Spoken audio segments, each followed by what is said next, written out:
Hello, this is the brief video for European History lecture on Monday, the 19th of October, 2020.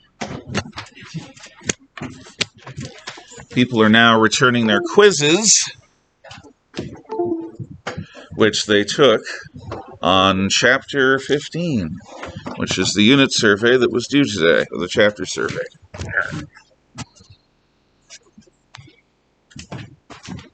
Very well. You should have notes out. Open to section 5, Reformation and Religious Warfare. Note fact out, please.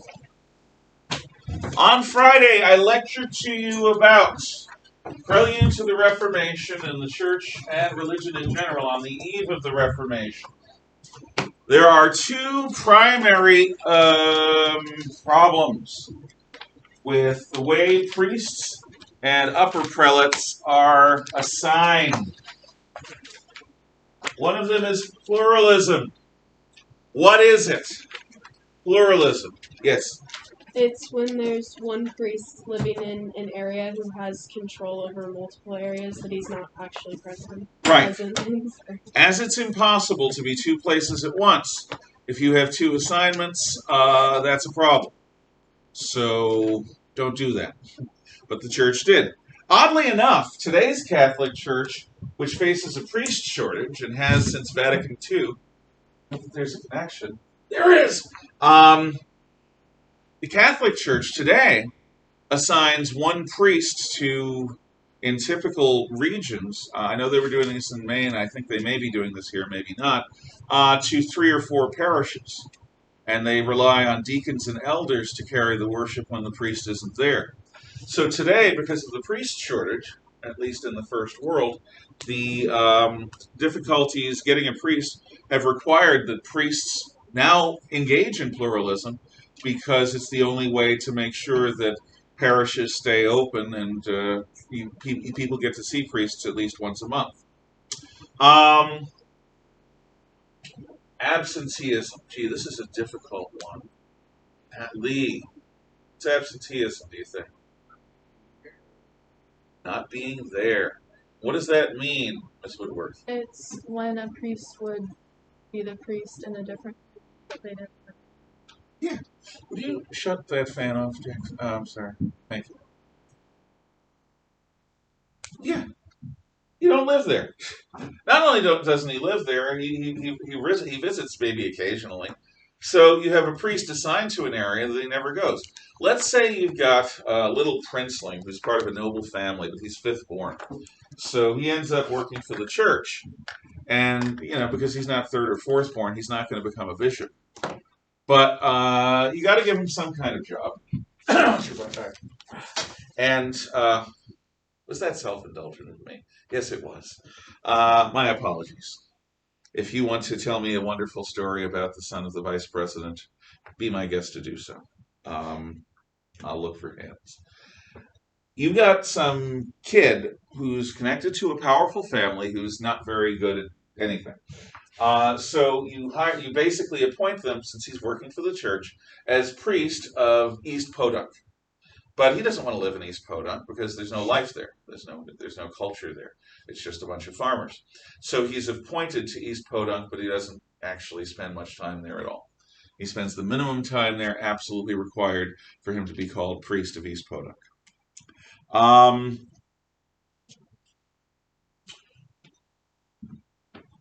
There are also some church practices that have crept in. As the church morphs from being the church of a relatively sophisticated continental scale empire to being the church of a group of very insular barbarians and the kingdoms that arise from these insular barbarians, magic creeps in. Notions of mystical divine intervention creep in. One of these is relics. Jackson, what are relics? Relics are, I know what they are, but it's like, I can give an example. Give an example. Okay. Well, by the way, this is a great rule of life. Whenever you are flummoxed by giving a definition, give an example. And in most cases, that'll be fine. If you're dealing with academics, it may not be. But in general terms, in life, if you give an example of something, that'll do. So, what's the example? Some bones from a famous pope or something like that, along the lines. Okay, bones, yes. Bones, relics, things left over. But not just a famous pope. You need something else for it to be a relic. Yeah. Of a saint. Right. A saint, even though that word used to apply to all Christians, because under the Roman Empire, when it was persecuting Christians, you needed to have the courage of a saint to be a Christian, just to be a Christian. Saints, the meaning transforms into a person of special holiness, maybe a martyr for the faith, somebody who works miracles, or somebody with whom God works miracles, through whom God works miracles. What if holiness is like a fragrance, like a perfume, when you're wearing a big woozy sweater? And you put that perfume away for the summer, and then you take it out again in the fall, and that that scent is still in the fabric, and it reminds you. What if holiness was like that scent? What if holiness remained around the physical body of a fallen saint or martyr? So if you could find that, maybe it would help as you pray. Maybe you could do a service to God, make a pilgrimage, like in Canterbury Tales, to a shrine to pray by the bones of a saint. Maybe if you are afflicted with headaches or bleeding or gout or some other horrible thing, maybe God will see clear to be merciful. The idea of saints doesn't mean that saints are God. You don't pray to saints, you pray with saints. As if you're kneeling there and praying to God, and the saint kneels down side by side with you, because the saint has been moved by your plight, has been moved by your dedication. So Roman Catholic Christians are not polytheists, although Muslims and Jews would certainly argue that any Trinitarian Christian is a polytheist. I disagree. But the idea that the holiness of the saint might help invoke the saint in your prayers to help pray with you so that God might look more kindly upon your plight is something that's very much a part of medieval Christianity. It still is a part of people's Christianity today. People still make pilgrimages. One of the most famous pilgrimages of the 20th century was to a place called, was it Lourdes? I think it may be Lourdes. The story goes that the spirit of the Virgin Mary appeared to some French country folk just before World War I. And she predicted the misery that was to come in both world wars and a bunch of other things. And so to this day, devout Catholics will travel to, I think it's Lourdes, it's somewhere in France, in the countryside, I think in the south. And they will make a pilgrimage, and that pilgrimage will be a sacrifice. Time, the money they could have earned, the money they spend, and the experiences they have along the way. Lourdes is the right place. Thank you. Thank you. Do you have anything to add about the details? I think it's like the water that comes out of a font there is, it's granted like healing to some people. Mm-hmm. And to some, this seems rooted in magic. To others, this seems rooted in faith. It depends on the variant of Christian faith that you have, the denomination that you belong to. But it is the sort of thing that gives comfort to a lot of people. And so the veneration of relics, veneration means you treat them with deep respect because they are holy objects and holy places, is a big part of late medieval and Renaissance Christianity. And it's something that also funds a lot of church good works. If you are a monastery and you have a saintly shrine near your monastery, you can collect charitable donations at the shrine, and those charitable donations can help you provide the hospital services that you provide, the herbalist services you provide, and basically keep the monastery afloat. So, money is necessary when you own property and when you do things like Church did during the Middle Ages. The other practice that is questionable are indulgences? Does somebody wish to? Daisy, what's an indulgence? So the things the church will Say it again. I'm sorry, I didn't hear you.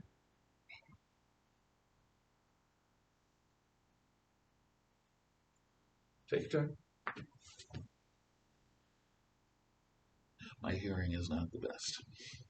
My eyesight's worse, but my hearing is not great.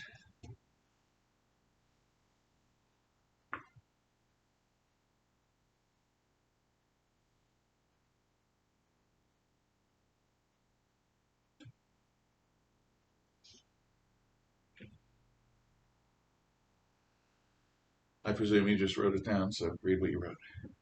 Yeah.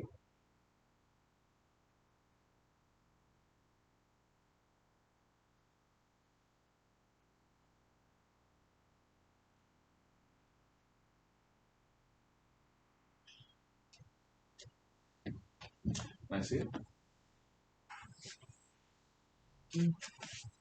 Let's see. They're things that the church sold to people to spend less time for their sins. Yeah. Thank you. Less time where, Millie?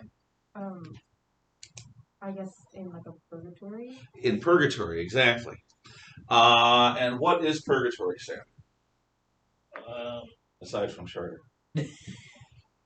Kind of is. You could argue. Oh no, I definitely could. I understand that very well. Wait, is it's like the place you go in between if you're not, going to heaven or damned and going to hell. It's the middle place where Right. you burn off your sins. It's a medieval notion that also gives comfort to people. The idea of judgment. It's not at the heart of my notion of Christianity, but it's at the heart of many.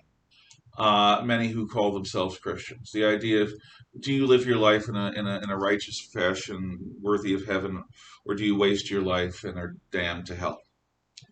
To some people, that really matters. Obviously, if you believe in immortal souls and an afterlife, it does kind of matter where you're going to spend your days. Purgatory is a second chance. If you lead a misspent life, but it's not too bad, too sinful, to immediately have you go down to hell, you end up in the waiting room of the afterlife, where it's like the Department of Motor Vehicles. But you spend 50,000 years in line, and then you realize you got the wrong paperwork and you need it stamped, so you've got to spend another 50,000 years in the line just to your left. And the bureaucrat will not just reach the paper over and get it stamped. No. You got to follow the rules and wait in line. And the idea is that this tedium helps you work off sins that otherwise would tend to damn you. With the result being that once you work off the sins, your soul enlightens, literally, becomes lighter, and ascends to paradise. So an indulgence, yes. Well, I'm just kind of wondering, what did they sort of like picture it as? Was it just sort of, people wandering? Yeah. And almost like lost souls until you eventually worked off your time? It's a suffering. It's not intended to be neutral. It's intended to be a place of purgation, and that is suffering. But it's not the suffering of being dipped in a sulfur pool by a demon with a pitchfork. It's the suffering of boredom, of tedium, maybe of pain, but not, again, the kind of rip your body apart and then put it back together pain that hell's supposed to be. People in the late Middle Ages actually wrote a lot about it. And Dante Alighieri, the great father of modern Italian language, and the great father of vernacular literature, wrote his Divine Comedy. And so if you want a sense of a classical view of hell, read Inferno, and it's interesting. If you want a notion of purgatory, read his Purgatorio. And he'll tell you what a lot of people pictured it like. It's not a bad idea to at least glance at it. And Paradiso gives you a notion of heaven with cherubim, little baby angels floating around, and harps and clouds and flying and things like that. Does that answer your question? Yes. But the idea is you work off your sins. So how is it that an indulgence does that? somebody explain to me how it works and what it might have to do with Islam, because there is a connection to Islam. Ms. Kenner. So like you buy the indulgence, and you can also like buy it for somebody in your family too, right? Right. And so basically, when you buy it, it's kind of like, I don't know how to say it, it's like pardoning some of your sins so you spend less time in purgatory, basically. Yeah. Kind of like that. Yeah. It's a get out of purgatory soon card. It's not get out of jail free. That's for the martyrs in Islam, but it's get out of purgatory soon. And that's if you believe in that sort of thing, that's well worth it. Sam, and then Mr. Heath. So when you bought an indulgence or whatever, you were kind of funding the holy war against Islam. Yes. You were funding the Crusades. Yes. And what connection is there to Islam, Mr. Heath? If you don't know, you can say your other thing, and I'll get that elsewhere. My other thing was more humorous than anything. It seems to me like an indulgence is just a holy coupon. In effect, it is. There's nothing. That's exactly what it is. And you buy it. You don't get it free in the newspaper or online. You buy it.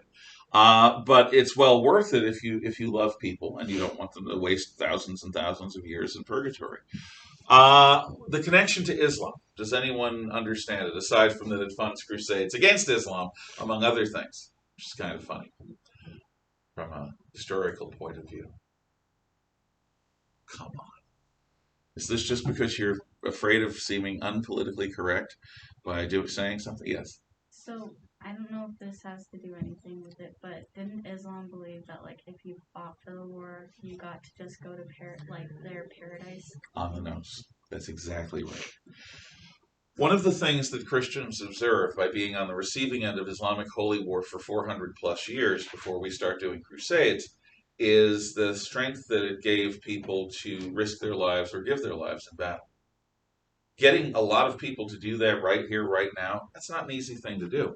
But the Muslims found a way, and the way was to promise them that they'll, regardless of their sins, go straight to paradise and completely ignore any kind of suffering or hell. And there they would be treated to the loveliness. Well, Christians aren't going to quite do things in exactly the same way, but the idea of indulgences is inspired by crusading, and if you crusade, you are engaged in Christian holy war, and you'll get time off from purgatory or sins forgiven or whatever, which is inspired by Islamic holy war to be shaheed, to give your life as a martyr. You go straight to the happy part of paradise. So there's the connection. These two things, the sale of indulgences and the veneration of relics, give comfort to simple people. They also make a lot of money for the church, and the church needs money, especially in the 1500s. The church is being faced by Suleiman the Magnificent in the east and the Ottoman Empire on the way to conquering Vienna if they can. They're facing Protestants in the north, Luther and his people. And they're discovering whole new worlds that have never heard the name of Christ. So the church has a lot of need for money, and they're building the art. They're funding the art. So all of this stuff requires money. And if a person does a good work, shouldn't they get reward? And this goes back to a controversy in the old church, in the original church, the generations right after Christ under Roman persecution. Paul says in most of his letters, you are justified or sanctified or saved by the gift of God. And all you have to do is accept that gift. Free grace accepted with faith. God offers everyone absolute salvation through Christ's death on the cross, not because you deserve it, but because he loves you. All you have to do as a Christian believer is accept that love, accept that salvation, and try to live from a basis of gratitude and God's love from that point. So it's not a question of earning your way to paradise, because you can't do anything for God. What does God need with you?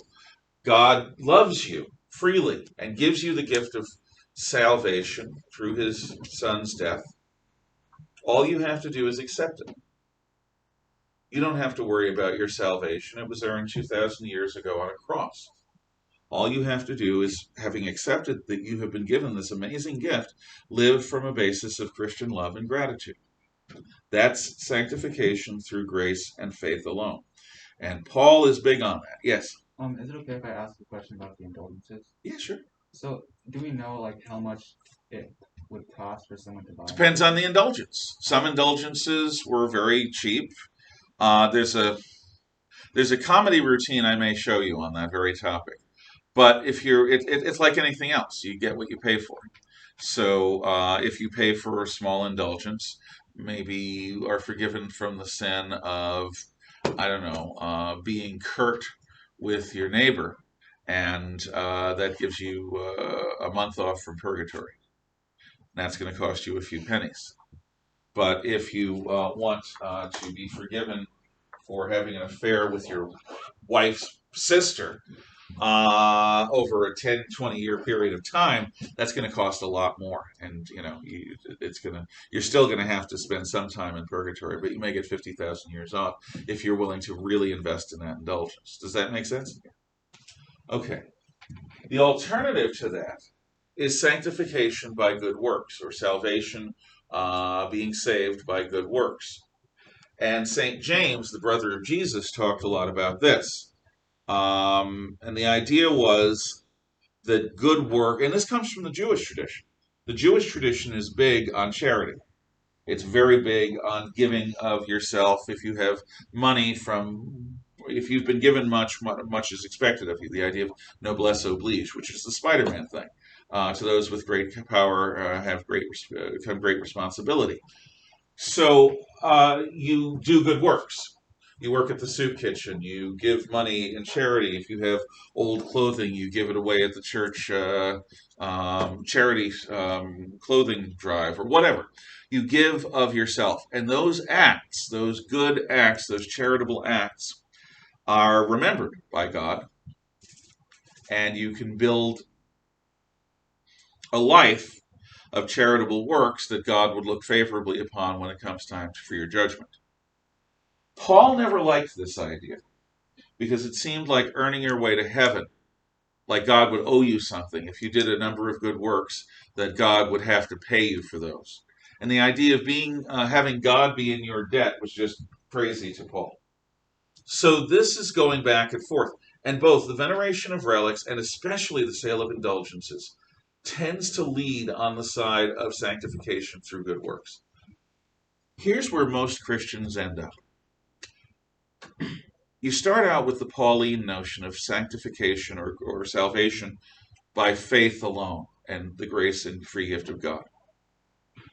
And you live from a basis of love and gratitude. And a person who's living from a basis of love and gratitude will happen to do good works out of love and gratitude.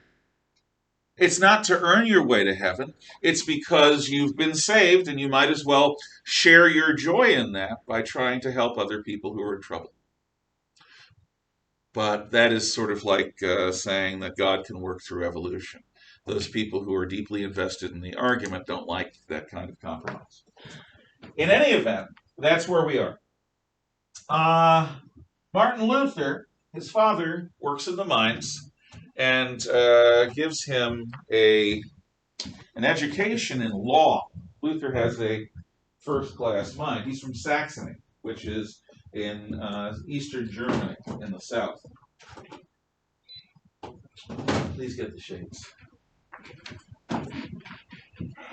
But on his way across a field one day, he was caught in the open in the midst of a great thunderstorm. And I can tell you, having had that happen to me, it's completely frightening. So Luther promises God the rest of his life in service as a monk, if God will spare him from being zapped by lightning. He isn't zapped by lightning, so he becomes a priest and a monk. What I'm about to show you in its entirety over the next few days is the movie Luther.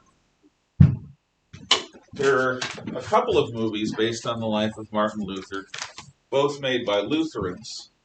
This is the one from the early 2000s with Ray Fiennes. as Luther. He looks a lot more handsome than the real Martin Luther ever did. Because it's made by Lutherans, it's going to tell you the story of Luther from a point of view favorable to Luther. So go figure. I will give you Catholic and other criticisms of Luther after we see the film. You will also note in your notepad there are questions that you have to answer and tear out of your work pack and turn them in. They're due the day after we finish the movie. So we're going to start the film today. We're going to see a little bit of it, and then we will see the film tomorrow and Wednesday. And I think we should finish up Wednesday or latest partway through class on Thursday. Did you find the questions? They're right near the end. They're the last page, aren't they? Yeah. Okay, so it's the last page of your notepad. Those of you at home, I'll try to provide a link for an online version of this film. We're probably only going to see the first 10 or 15 minutes today, and we'll see more tomorrow and Wednesday and maybe into Thursday. You'll see. Take care.